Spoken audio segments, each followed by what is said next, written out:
Hello dear students, कैसे हैं आप सभी। आशा करती हूँ सब ठीक होंगे, खुश होंगे और एमसीक्यूज की तैयारी किए बैठे होंगे, है ना। हम लोगों का बच्चों क्लास 7th में चैप्टर नंबर 1 चल रहा था, पादपों में पोषण यानी कि न्यूट्रिशन इन प्लांट्स। मैं हूँ समता शुक्ला, आईसीटी वर्चुअल क्लासरूम में आप सभी का स्वागत करती हूँ। और बच्चों, हम लोगों का चैप्टर नंबर 1 कंप्लीट हो चुका है, जिसके सारे कॉन्सेप्ट्स के बारे में हम लोग अच्छी तरह से जान चुके हैं। अब आज मैंने आपको एक्सरसाइज भी करवा दी है, क्वेश्चन आंसर्स करा दिए थे, फिल इन द ब्लैंक्स करा दिया था, मैच द फॉलोइंग करा दिया था, यानी कि सही शब्दों से मिलान कीजिए। ठीक, एक सेंटेंस के लिए एक शब्द जो था वो भी मैंने आपको करवा दिया था। आज हम कुछ एमसीक्यूज करेंगे, यानी कि बहुविकल्पीय प्रश्न करेंगे।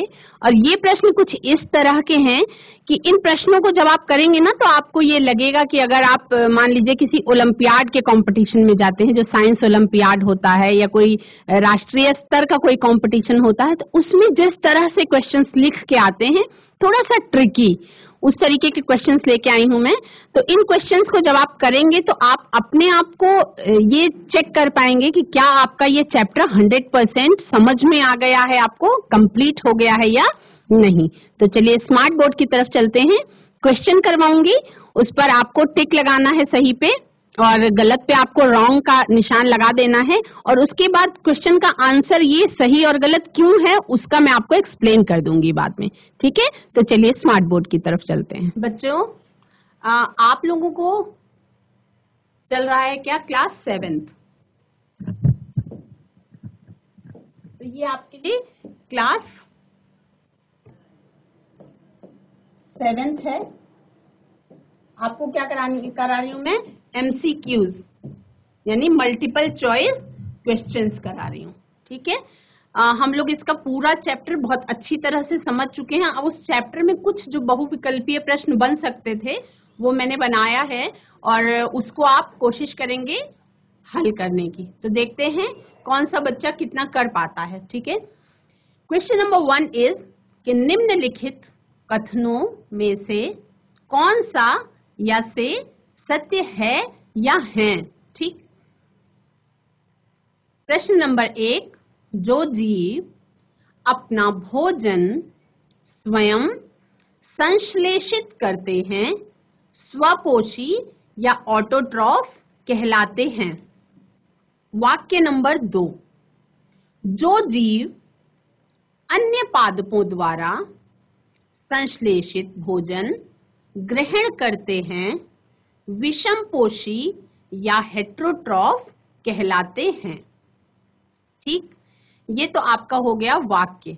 अब इन दोनों वाक्यों में से नीचे दिए गए कूट का प्रयोग करके सही उत्तर का चयन कीजिए। बच्चों, इस तरीके का क्वेश्चन आपको कॉम्पिटिशन्स में आता है, जैसे छोटे बच्चों के लिए राष्ट्रीय स्तर की विज्ञान प्रतियोगिता होती है, या फिर आपका साइंस ओलंपियाड होता है। अगर किसी बच्चे ने उसमें कोई पार्टिसिपेट किया हो, या जनपद स्तर की कुछ प्रतियोगिताएं होती हैं, तो उसमें हमेशा जो ऑप्शंस होते हैं वो कुछ इस तरह के ही होते हैं। तो इसमें आपको करना है कि जो जीव अपना भोजन स्वयं संश्लेषित करते हैं स्वपोषी कहलाते हैं। आपको मन में अपने सोचना है कि क्या ये वाक्य सही है। यदि सही है तो मन में ही सोच लेना है कि हाँ, केवल जो पहला ऑप्शन है वो आपका सही है। फिर हम दूसरा सेंटेंस देखते हैं, जो जीव अन्य पादपों द्वारा संश्लेषित भोजन ग्रहण करते हैं विषमपोषी या हेटेरोट्रॉफ कहलाते हैं, ठीक है। अब जब दूसरा देखा आपने, अब मन में आप ये सोचिए कि क्या ये दूसरा वाला सेंटेंस सही है या गलत है। अब उसके बाद फिर नीचे दिए गए कूट का प्रयोग करके सही उत्तर का चयन कीजिए, ठीक। ऑप्शन नंबर ए है आपका कि केवल एक, यानी कि यदि आपका सेंटेंस नंबर 1 और सेंटेंस नंबर 2 में से केवल आपको लगता है कि sentence number 1 is only correct, तो आपको ऑप्शन नंबर ए पर टिक करना है, यानी केवल एक पर। बी है आपका केवल एक, सी भी है आपका 1 और 2 दोनों, और ऑप्शन नंबर डी है आपका न तो 1 और ना ही 2। इसका मतलब कि दोनों सेंटेंसेस आपको लगता है कि ये दोनों सेंटेंसेस आप असत्य है, मतलब सही नहीं है। ठीक है, तो इसमें आप कौन सा वाला ऑप्शन चूज करेंगे? पहले देखें कि क्वेश्चंस किस तरह से आ रहा है। ठीक है, अब इसका आंसर है बच्चों सी लगता है मुझे। आप देखें क्या लगता है? सी। क्या है? यानी कि ऑप्शन नंबर सी करेक्ट है। ठीक, इसमें जो पहला सेंटेंस आपका दिया गया है वो भी सत्य है और दूसरा जो सेंटेंस दिया गया है वो भी सत्य है, यानी कि ऑप्शन नंबर सी जो है वो आपका करेक्ट है। कैसे? व्याख्या, यानी कि उस क्वेश्चन के बारे में मैं आपको बताना चाहूंगी कि ये क्वेश्चन में सी आपका करेक्ट क्यों है। सी आपका करेक्ट क्यों है?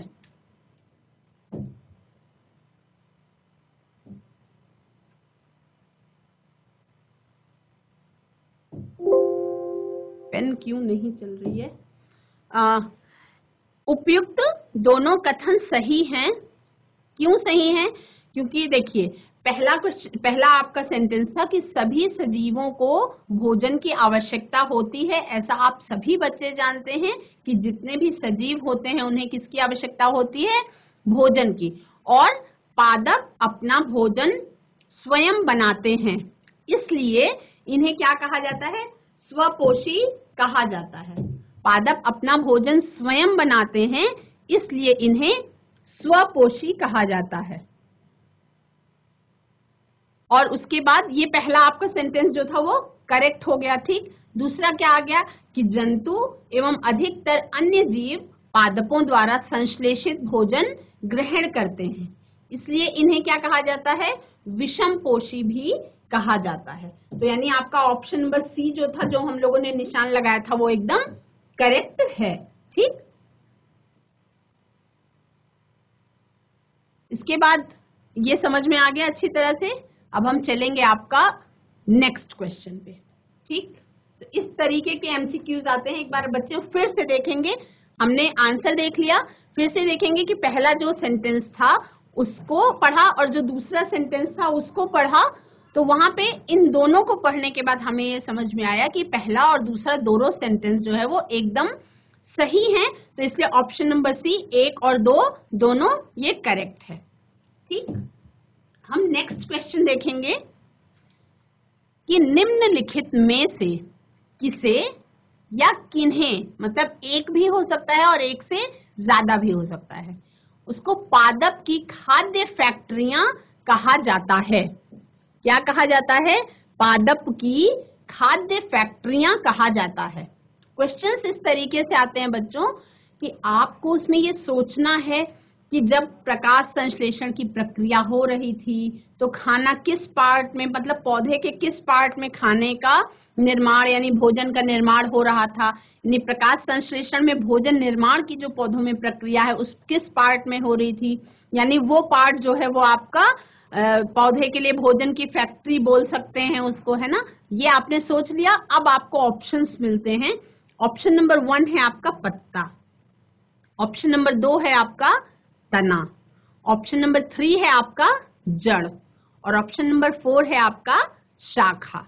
ठीक है, अब इसके बाद नीचे दिए गए कूट का प्रयोग करके सही उत्तर का चयन कीजिए। तो ऑप्शन नंबर ए है केवल 1, ऑप्शन नंबर बी है केवल 2, ऑप्शन नंबर सी है केवल 1 और 4 और ऑप्शन नंबर डी है केवल 3 और 4। ठीक, अब इसमें आपको अगर ध्यान आया हो, चैप्टर को आपने पढ़ा है, ध्यान से समझा होगा, तो आपको दिमाग में आ जाना चाहिए कि खाना जो है पौधे का वो किस वाले पार्ट में बनता था, किस वाले पार्ट में आपको पढ़ाया गया था। तो मुझे तो लग रहा है कि ऑप्शन नंबर ए करेक्ट है। देखते हैं कौन सा करेक्ट है। देखिए ऑप्शन नंबर ए आपका करेक्ट है, यानी कि सही है। कैसे देख लेते हैं, समझाऊंगी आपको। पादपों में ये हम देख रहे हैं, पादपों में खाद्य पदार्थों का संश्लेषण यानी कि फूड सिंथेसिस। इस पूरे का इतने का मतलब हो गया बच्चों की फूड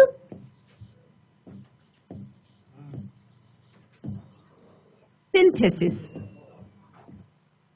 पादपों में खाद्य पदार्थों का संश्लेषण यानी कि फूड सिंथेसिस पत्तियों द्वारा होता है। मतलब हमें आंसर मिल गया, यही हमारा आंसर है। खाद्य पदार्थों का संश्लेषण यानी भोजन का निर्माण यानी कि फूड सिंथेसिस किसके द्वारा होता है? पत्तियों के द्वारा होता है। इसीलिए पत्तियां पादप की खाद्य फैक्ट्रियां कही जाती हैं। मतलब ये क्वेश्चन आपका बहुत स्पेशल है। क्या कही जाती हैं? Food factories. फूड फैक्ट्रीज क्या कही जाती हैं? खाद्य फैक्ट्रियां कही जाती हैं। क्यों? क्योंकि बच्चों जो आपका पत्ती होती है, ठीक है, जो पत्ती होती है आपकी, पत्ती में ही आपका क्या पाया जाता है? पत्ती में आपका पाया जाता है क्लोरोफिल। ठीक, क्लोरोफिल यानी कि हरित लवक। तो फिर मृदा में उपस्थित यानी जो जमीन है, जो मृदा है यानी कि सॉइल है, उसमें उपस्थित जल यानी कि वाटर एवं खनिज यानी कि मिनरल्स, ये क्या किए जाते हैं? ये जड़ द्वारा यानी कि रूट्स के द्वारा अवशोषित किए जाते हैं, यानी कि जड़ के द्वारा ये अब्सॉर्ब कर लिए जाते हैं और तने के माध्यम से, यानी कि जो आपका तना होता है, तो तने में आप सबको पता है कि संवहन ऊतक या वैस्कुलर बंडल्स पाए जाते हैं, या आप साधारण भाषा में कह सकते हैं कि कुछ ऐसी नलिकाएं पाई जाती हैं। जैसे हमारे शरीर में ब्लड को और खाद्य पदार्थ को आगे पीछे ले जाने के लिए, इम्प्योर ब्लड और प्योर ब्लड को आगे पीछे ले जाने के लिए नसें और शिराएं पाई जाती हैं, उसी तरह से पौधों में भी वैस्कुलर बंडल्स पाए जाते हैं, जिनको आप जाइलम और फ्लोएम के नाम से जानते हैं। तो तने के माध्यम से जल और खनिज जो है वो पत्तियों तक पहुंचा दिए जाते हैं। लेकिन पॉइंट ये है कि भोजन का निर्माण किस पार्ट में होता है? तो भोजन का निर्माण बच्चों पत्तियों के अंदर ही होता है। पत्ती आपकी ग्रीन कलर की होती है ना, तो ग्रीन कलर की पत्ती में आपका क्या पाया जाता है? इसमें आपका पाया जाता है क्लोरोफिल।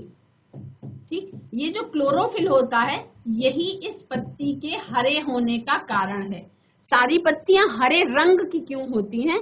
क्योंकि हर वो पत्ती जो हरे रंग की है उसके अंदर क्लोरोफिल यानी कि, देखिए सिंपल आप इसको समझ सकते हैं, हरित लवक यानी कुछ ऐसे प्लास्टिक्स जो कलर में ग्रीन हैं और वो पत्ती को भी हरा रंग दे देते हैं। तो खाने का जो फूड सिंथेसिस होता है बच्चों, भोजन निर्माण की जो प्रक्रिया होती है पौधे में, वो होती है आपकी पत्ती में। क्लियर हो गया? आंसर आपको समझ में आ गया?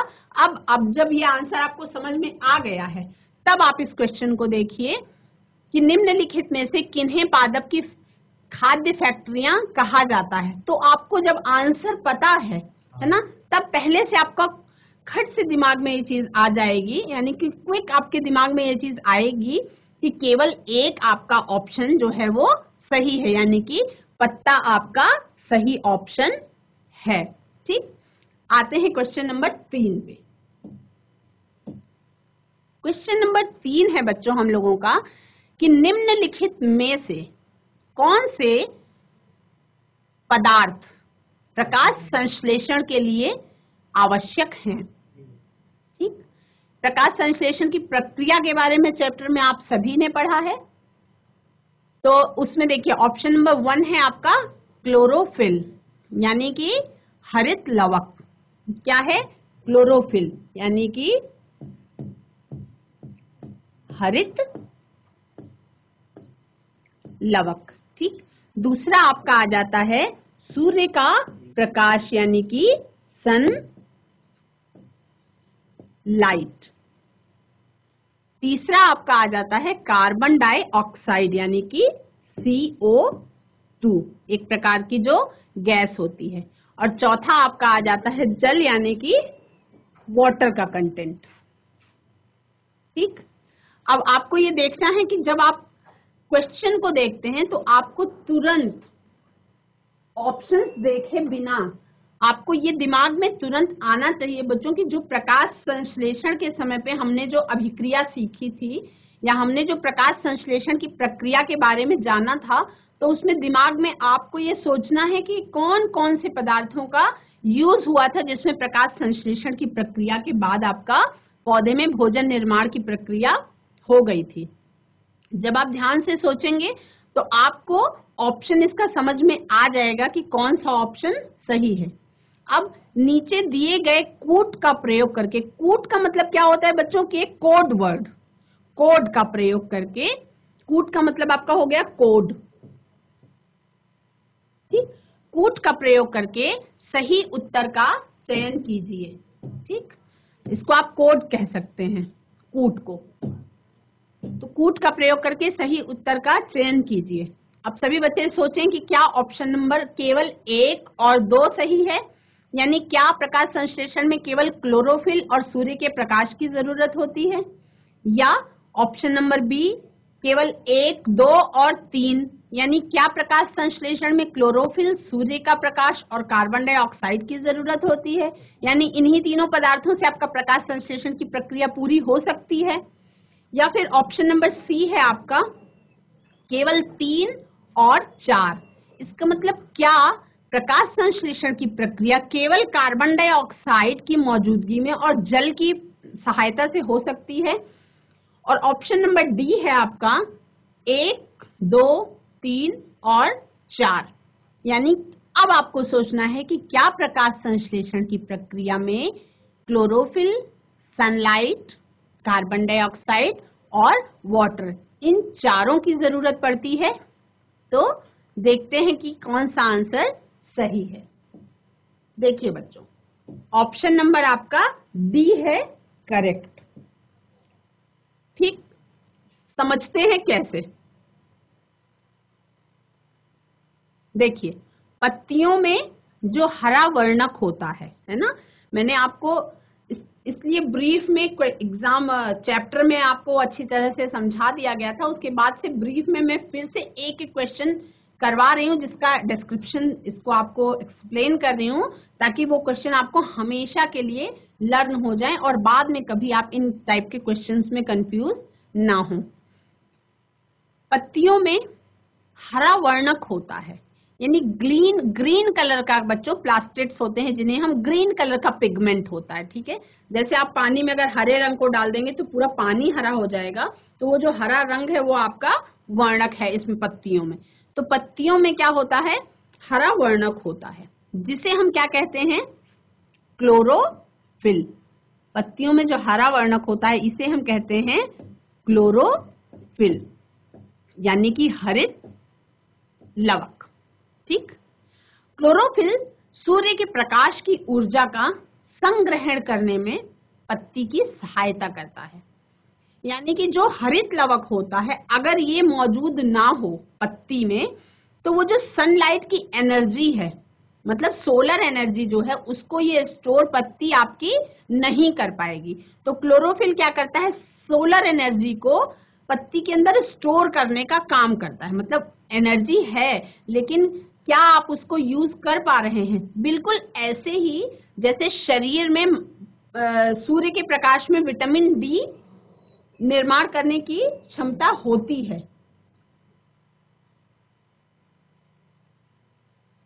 ठीक है। तो अगर आपके शरीर में फैट नहीं होगा, यानी फैट की मात्रा नहीं होगी, तो आपका शरीर क्या करेगा, आपका वो विटामिन डी निर्माण नहीं कर पाएगा। ठीक इसी प्रकार से यदि पत्ती में क्लोरोफिल की मात्रा नहीं होगी तो वो आपका सोलर एनर्जी को एब्जॉर्ब नहीं कर पाएगा और स्टोर कर पाने में असक्षम हो जाएगा, मतलब वो उसको नहीं कर पाएगा। तो पत्तियों में हरा वर्णक होता है जिसे क्लोरोफिल या हरित लवक कहते हैं। क्लोरोफिल सूर्य के प्रकाश की ऊर्जा का संग्रहण, यानी कि सोलर एनर्जी का संग्रहण, सोलर एनर्जी का संग्रहण यानी स्टोर कर पाने में पत्ती की हेल्प करता है। और उसके बाद देखिए, यानी कि आपको हरित लवक की जरूरत हो गई और सोलर एनर्जी की जरूरत हो गई, 2 हो गया। पौधे इस ऊर्जा का उपयोग, यानी इस सोलर एनर्जी का उपयोग जल एवं कार्बन डाइऑक्साइड से खाद्य संश्लेषण या फूड सिंथेसिस में करते हैं, ठीक। ये खाद्य संश्लेषण यानी कि ये फूड सिंथेसिस सूर्य के प्रकाश की उपस्थिति में होता है। होता क्या है? फूड सिंथेसिस होता है बच्चों, पर कैसे होता है? In the presence of light, in the presence of sunlight, यानी कि सोलर एनर्जी का यूज होता है और सूर्य के प्रकाश में ये भोजन का निर्माण हो रहा है। इसलिए इस भोजन के निर्माण की प्रक्रिया को हम क्या कहते हैं? प्रकाश संश्लेषण कहते हैं। तो मतलब प्रकाश संश्लेषण की प्रक्रिया में पहला आपका यूज हो रहा है क्लोरोफिल, दूसरा आपका यूज हो रहा है सूर्य के प्रकाश की ऊर्जा, तीसरा आपका यूज हो रहा है जल, और चौथा आपका यूज हो रहा है कार्बन डाइऑक्साइड। यानी कि ये चारों ही जब मौजूद होंगे तब आपका पौधे के अंदर भोजन निर्माण की प्रक्रिया हो पाएगी। और इस भोजन निर्माण की प्रक्रिया को हम क्या कहते हैं? प्रकाश संश्लेषण कहते हैं, या इसी को हम कहते हैं बच्चों फोटोसिंथेसिस। क्या कहते हैं? फोटोसिंथेसिस। मुझे आशा करती हूं कि आपको ये क्वेश्चन एकदम क्लियर हो गया होगा। तो किसी तरह से ट्विस्ट करके आपको ये क्वेश्चन पूछा जाएगा तो आपको वो क्वेश्चन आता होगा। ठीक है, नेक्स्ट क्वेश्चन पे हम आते हैं बच्चों। आपका क्वेश्चन नंबर 4 है कि प्रकाश संश्लेषण के, देखिए लास्ट क्वेश्चन था कि प्रकाश संश्लेषण की प्रक्रिया में किस किस चीजों का यानी किन किन पदार्थों का यूज होता है, और ये क्वेश्चन है कि प्रकाश संश्लेषण की प्रक्रिया में कौन से प्रोडक्ट बनते हैं। तो कुछ विचार करना है। प्रकाश संश्लेषण के संदर्भ में निम्नलिखित कथनों पर विचार कीजिए। ठीक, यानी आपको सोचना है, आप सोच के बताइए कि क्या सेंटेंस नंबर 1, प्रकाश संश्लेषण की प्रक्रिया द्वारा केवल ऑक्सीजन गैस बनती है, और सेंटेंस नंबर 2 है कि पत्तियों के अलावा पादपों के दूसरे हरे भागों में भी प्रकाश संश्लेषण होता है। विचार कीजिए, सोचिए। पहला तो ये है कि क्या जो प्रोडक्ट बन रहा है प्रकाश संश्लेषण में वो केवल ऑक्सीजन ही है या कोई दूसरा प्रोडक्ट भी बन रहा है। ठीक, उसके बाद दूसरा ये है कि पत्तियों में क्लोरोफिल पाया जा रहा है ना, क्योंकि पत्तियां हरे रंग की होती हैं। ठीक, तो अभी आपने पढ़ा कि पत्तियों में हरित लवक या क्लोरोफिल पाया जाता है, इसलिए वो हरे रंग की होती हैं, और वो प्रकाश संश्लेषण इसीलिए कर पाती हैं क्योंकि हरित लवक जो है वो सोलर एनर्जी को एब्जॉर्ब कर लेता है। अब पूछ ये रहा है कि सोचिए, क्या दूसरे हरे भागों में भी प्रकाश संश्लेषण होता होगा? पत्तियों में तो होता है, यानी पत्तियों में तो आपका भोजन के निर्माण की प्रक्रिया होती है, पर क्या दूसरे भागों में भी होता होगा? तो पहले सोच लेंगे बच्चों। अब पहले अपना अंदाजा लगाइए कि option number A, B, C और D में से कौन सा सही है। तो केवल 1 या केवल 2 या 1 और 2 दोनों, और या तो 1 और 2 दोनों ही नहीं। ठीक, तो हम देखेंगे कथन 1 गलत है, क्योंकि प्रकाश संश्लेषण की प्रक्रिया में ऑक्सीजन, केवल ऑक्सीजन नहीं बनते हैं। ऑक्सीजन तो बनती है, लेकिन ऑक्सीजन के साथ साथ क्या बनता है बच्चों? आपका कार्बोहाइड्रेट, यानी कि कार्बोहाइड्रेट बनता है ना, क्योंकि और ऑक्सीजन दोनों बनते हैं, यानी कि कार्बोहाइड्रेट जो है वो आपका वो भोजन के निर्माण में भोजन के तौर पे आपका कार्बोहाइड्रेट बन जाता है। तो यानी कि पहला वाला जो कथन आपका था कि प्रकाश संश्लेषण की प्रक्रिया में केवल ऑक्सीजन गैस बनती है, वो हो गया आपका रॉन्ग। दूसरा कथन क्या था कि पत्तियों के अलावा पादपों के दूसरे हरे भागों जैसे कि हरे तने एवं हरी शाखाओं में भी प्रकाश संश्लेषण की क्रिया संपन्न होती है। तो हाँ, अगर वो रंग में हरे हैं तो उनमें भी वो प्रक्रिया संपन्न होती है, क्योंकि उनके भी हरे रंग होने का कारण जो है वो आपका क्या है? हरित लवक ही है। तो उसमें भी होती है, लेकिन पत्तियों में बहुत ज्यादा होती है, क्योंकि पत्तियों का हरा रंग बहुत गहरा होता है, यानी उसमें क्लोरोफिल ज्यादा होती है। तनों में और हरी शाखाओं में थोड़ा कम होती होगी, लेकिन होती है। अतः कथन 2 सही है। तो अब आपका कौन सा ऑप्शन नंबर सही है? ऑप्शन नंबर बी आपका सही है, यानी कि पहला जो है ये वाला गलत है और ये आपका सही है। लेकिन जब ऑप्शंस की बात आएगी तो आपको बी पे टिक लगाना है, जिसमें केवल 2 नंबर सही है। क्यों? पहले वाले में आपका लिखा हुआ है कि केवल ऑक्सीजन गैस बनती है, जबकि ऐसा नहीं है। प्रकाश संश्लेषण की प्रक्रिया में ऑक्सीजन गैस के साथ साथ भोजन भी तो बनता है बच्चों, और भोजन जो है वो आपका कार्बोहाइड्रेट के रूप में होता है। ठीक, फिर हम क्वेश्चन नंबर 5 पे आते हैं। पादपों के संदर्भ में निम्नलिखित कथनों पर विचार कीजिए कि सेंटेंस नंबर 1 है कि सभी पादप अपना भोजन स्वयं संश्लेषित करते हैं, यानी जितने भी प्रकार के पेड़ पौधे हैं क्या सारे के सारे अपना भोजन अपने लिए बना पाते हैं? यानी क्या सारे के सारे ऑटोट्रॉफिक होते हैं, स्वपोषी होते हैं? और दूसरा देखिए, ये घुमा घुमा के 3 तरीके से सेंटेंस लिखा जा सकता है। ऐसे सभी पादप अपना भोजन स्वयं संश्लेषित करते हैं, या क्या सभी पौधे स्वपोषी होते हैं, या क्या ऐसा लिख सकते हैं कि क्या सभी पौधे अपने लिए भोजन स्वयं बना सकते हैं। और दूसरा सेंटेंस है कि पादप मृदा में उपस्थित नाइट्रोजन जड़ों की सहायता से प्राप्त करते हैं। अब आपको ये सोचना है, जब आपने चैप्टर पढ़ा था तो आपको सब कुछ पढ़ाया गया था, बस आपको ये देखना है कि क्या आपको वो नॉलेज रिक्लिक हो रही है या नहीं, आपको वो रिकॉल हो पा रही है क्या कि नहीं। जब आपने समझा था तो क्या वो आपको अच्छी तरह से समझ में आ गया था या नहीं। उपयुक्त कथनों में से कौन सा या से सही है या है, मतलब क्या दोनों ही सही हैं, या एक ही सही है, या दूसरा वाला ही सही है, या दोनों ही सही नहीं है। ऑप्शन नंबर ए है केवल 1, ऑप्शन नंबर बी है केवल 2, ऑप्शन नंबर सी है 1 और 2 दोनों, और ऑप्शन डी है आपका ना तो एक ही सही है और ना ही दूसरा सही है। देखते हैं आपका सही कौन कौन सा है। देखिए, आपका जो कथन नंबर 1 था कि सारे के सारे पौधे क्या अपना भोजन स्वयं संश्लेषित कर पाते हैं, तो ऑप्शन नंबर 1 आपका, कथन 1 आपका गलत हो गया। कथन 1 आपका क्या हुआ बच्चों? गलत है, क्योंकि कुछ पादप यानी कुछ पौधे ऐसे होते हैं, ऐसे भी होते हैं जिनमें क्या पाया जाता है? क्लोरोफिल नहीं पाया जाता है, और प्रकाश संश्लेषण के लिए क्लोरोफिल का होना अति आवश्यक है, नेसेसरी है ना। तो इसीलिए वे अपना भोजन स्वयं संश्लेषित नहीं कर सकते, वो पौधे जिनके पास क्लोरोफिल नहीं है, जैसे कि आपका अमरबेल हो गया। ठीक, अमरबेल अपना भोजन नहीं बना सकता, या आप ये कहें कि जितने भी हरे रंग के अलावा दूसरे रंगों के पौधे हैं उनमें भोजन बनाने की प्रक्रिया कुछ डिफरेंट होगी, वो भोजन अपना स्वयं बिल्कुल भी नहीं बना पाएंगे। अपना भोजन स्वयं बनाने वाले पौधे क्या कहलाते हैं? स्वपोषी यानी ऑटोट्रॉफिक कहलाते हैं, जबकि वे पादप जो अपना भोजन स्वयं नहीं बना पाते विषमपोषी या हेट्रोट्रॉफिक कहलाते हैं।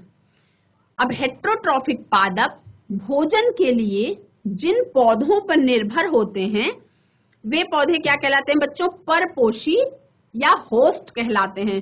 मतलब जैसे अमरबेल जिस पौधे पर चढ़ी हुई है यानी कि वो दूसरों को पोषण दे रही है, मतलब कि वो परपोषी कहलाती है। और मिट्टी में उपस्थित, देखिए ये सेकंड वाला सेंटेंस के बारे में हम विचार करेंगे कि मिट्टी में उपस्थित यानी जमीन के नीचे जो सॉइल है, जो मृदा जिसे हम कहते हैं, उसमें उपस्थित कुछ जीवाणु यानी कुछ बैक्टीरिया ऐसे होते हैं जो गैसीय नाइट्रोजन को, यानी जो आपके वातावरण में गैस के रूप में नाइट्रोजन बहुत अच्छी मात्रा में मौजूद है, उसको विलेय पदार्थों में यानी सॉल्युबल फॉर्म में, विलेय पदार्थों में यानी कि सॉल्युबल फॉर्म में परिवर्तित करके मृदा में निर्मुक्त कर देते हैं। मतलब उसको घुलनशील बना करके और आपका सॉइल में ट्रांसफर कर देते हैं, जिससे पादप जड़ों की सहायता से, ठीक, जल के साथ, यानी पौधे को नाइट्रोजन की जरूरत है ना, तो जल के साथ वो जल में घुलनशील हो गए, ये नाइट्रोजनस पार्ट, नाइट्रोजन सब्सटेंस जो हैं, तो ये जल के साथ अवशोषित कर लेते हैं।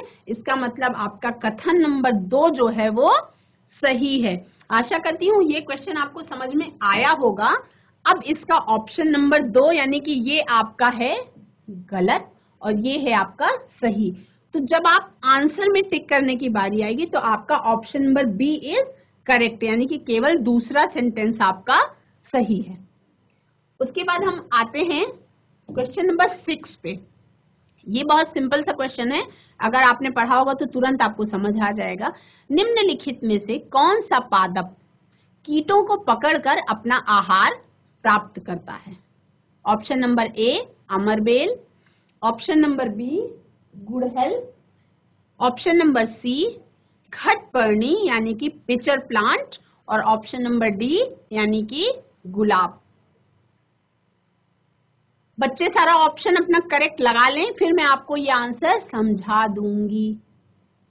मुझे तो लगता है कि option number C is correct, है ना, घटपर्णी, जिसे हम क्या कहते हैं, पिचर प्लांट कहते हैं।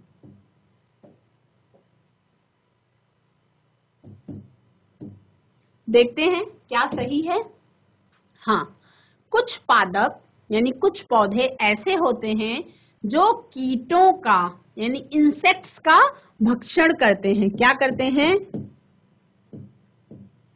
इंसेक्ट्स का भक्षण करते हैं, मतलब इंसेक्ट्स को स्वेलो कर लेते हैं, खा जाते हैं। ऐसे पादप कीट भक्षी, ऐसे पादप क्या होते हैं? कीट भक्षी या इंसेक्टिवोरस कहलाते हैं। जैसे कि घटपर्णी, आपका उसमें ऑप्शन था घटपर्णी यानी कि पिचर प्लांट, पिचर प्लांट, ठीक। उसके बाद अगर उस जगह पे बच्चों घटपर्णी ना लिखा होता, आपका वीनस फ्लाई ट्रैप ये लिखा होता, तो वीनस फ्लाई ट्रैप जो है ये भी आपका इंसेक्टिवोरस प्लांट है, यानी कि वीनस फ्लाई ट्रैप यानी कि वो उड़ने वाले इंसेक्ट्स को ट्रैप कर लेते हैं। वीनस फ्लाई ट्रैप बहुत सुंदर ये पौधा होता है और ये अपनी सुंदरता से कीटों को क्या करता है? अट्रैक्ट कर लेता है ना। उसके बाद जब ये वहां पहुंचते हैं तो ट्रैप कर लिया जाता है पौधे के द्वारा। और उसके बाद सन ड्यू, सन ड्यू, ये 3 पौधे ऐसे हैं जो कीट भक्षी पादपों के उदाहरण यानी कि इंसेक्टिवोरस प्लांट्स की कैटेगरी में आते हैं। ऑप्शन में आपका अभी तो घटपर्णी लिखा था, अगर उसकी जगह पे आपका वीनस फ्लाई ट्रैप या सन ड्यू भी लिखा होता तब भी आपका ऑप्शन नंबर सी ही आपको करेक्ट करना था। ये समझ में आ गया? मतलब आपका देखिए इंसेक्टिवोरस प्लांट में आपका 3 होते हैं, एक तो आ गया घटपर्णी, दूसरा आपका होता है वीनस फ्लाई ट्रैप, और तीसरा आपका है बच्चों सन ड्यू। ठीक, इसके बाद हम नेक्स्ट बात करते हैं। 7वां क्वेश्चन आपका है कि वह पोषण, अब आपको उसमें केवल क्या करना है, जो भी आपने चैप्टर में पढ़ा है बच्चों उस नॉलेज को आपको रिकॉल करना है, आपको समझ में आना चाहिए। वो पोषण जिसमें कुछ जीव एक दूसरे के साथ रहते हैं तथा अपना आवास एवं भोजन यानी कि शेल्टर और फूड मटेरियल एक दूसरे के साथ बांटते हैं। फूड मटेरियल जिसको आप न्यूट्रिएंट्स भी कह सकते हैं। सहजीवी संबंध या सिम्बायोटिक रिलेशनशिप कहलाता है।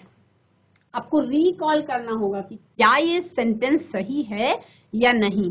दूसरा सेंटेंस आपका है कि वह पोषण जिसमें जीव किसी मृत एवं विघटित जैविक पदार्थों से, विघटित जैविक पदार्थों से मतलब ब्रेक डाउन हो चुका होगा बायोलॉजिकल सब्सटेंसेस का, उनसे पोषण प्राप्त करते हैं या उनसे अपना न्यूट्रिशन लेते हैं। मृत जीवी पोषण या सेप्रोट्रॉफिक न्यूट्रिशन कहलाता है। उपरोक्त कथनों में से कौन सा सही है और कौन सा गलत है?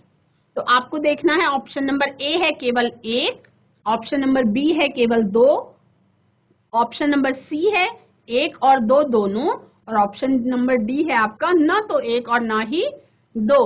मतलब आपका पहला भी गलत है, दूसरा भी गलत है आपकी निगाह में। या हो सकता है कि पहला भी सही है और दूसरा भी सही है, या आप सोच रहे होंगे कि केवल एक पहला वाला जो सेंटेंस है केवल वही सही है, या आप ये सोच सकते हैं कि केवल बी वाला सेंटेंस सही है। तो मुझे तो ऐसा लगता है कि ऑप्शन नंबर सी आपका सही होगा। देखते हैं, देखिए आपका ऑप्शन नंबर सी क्या है, वो सही है, यानी कि उपर्युक्त दोनों कथन सही हैं। कुछ जीव एक दूसरे के साथ रहते हैं और अपना आवास एवं भोजन यानी कि शेल्टर और न्यूट्रिएंट्स एक दूसरे के साथ बांटते हैं, और इसे ही हम क्या कहते हैं बच्चों, सहजीवी संबंध कहते हैं। ये एग्जाम में भी आपका बहुत इंपॉर्टेंट है, आ सकता है, हायर स्टडीज तक ये टॉपिक चलते रहता है, बहुत ज्यादा इंपॉर्टेंट है। फिर किसी मृत एवं विघटित जैविक पदार्थ से पोषण प्राप्त करना मृत जीवी पोषण कहलाता है, यानी सेप्रोट्रॉफिक न्यूट्रिशन कहलाता है। अब कवक मृत जीवी पोषण का उदाहरण है। क्या है? कवक आपका मृत जीवी पोषण का उदाहरण है। कवकों की पोषण प्रणाली भिन्न प्रकार की होती है। आप सभी को पता है कि उनमें लवक नहीं पाया जाता। ये मृत अथवा विघटनकारी वस्तुओं की सतह पर कुछ पाचक रसों का यानी एंजाइम्स का श्रावण करते हैं, जिससे ये विलयन में परिवर्तित हो जाते हैं और कवक इस विलयन का भोजन के रूप में अवशोषण करते हैं। यानी फंजाई का न्यूट्रिशन किस तरह से होता है बच्चों, ये आपने जाना। और सहजीवी संबंध किसे कहते हैं ये आपने जाना। तो इसका मतलब आपका जो सेंटेंस नंबर 1 और 2 दोनों था, दोनों ही करेक्ट है। अब हम नेक्स्ट क्वेश्चन देख लेते हैं। निम्नलिखित में से कौन से सहजीवी संबंध का उदाहरण है? ऑप्शन नंबर ए शैवाल और कवक, ऑप्शन नंबर 2 शैवाल और जीवाणु, ऑप्शन नंबर 3 कवक और जीवाणु, और ऑप्शन नंबर 4 पादप और जीवाणु। तो जिस बच्चे ने सहजीवी संबंध के बारे में अच्छी तरह से जाना होगा उसको समझ में आ जाएगा कि आपका ऑप्शन कौन सा सही है। शैवाल और कवक और जीवाणु, मुझे लगता है कि ऑप्शन नंबर 1 और 3 ये दोनों करेक्ट है, यानी ऑप्शन नंबर ए आपका सही है। लेकिन अब आप सोचिए कि कौन सा आपको सही लगता है। मैं आपको बता देती हूँ कि ऑप्शन नंबर आपका सही है सी। शैवाल और कवक के बीच सहजीवी संबंध होता है, जिसे हम क्या कहते हैं बच्चों, जिसे हम कहते हैं लाइकेन। शैवाल में क्लोरोफिल उपस्थित होता है जबकि कवक में क्लोरोफिल नहीं होता।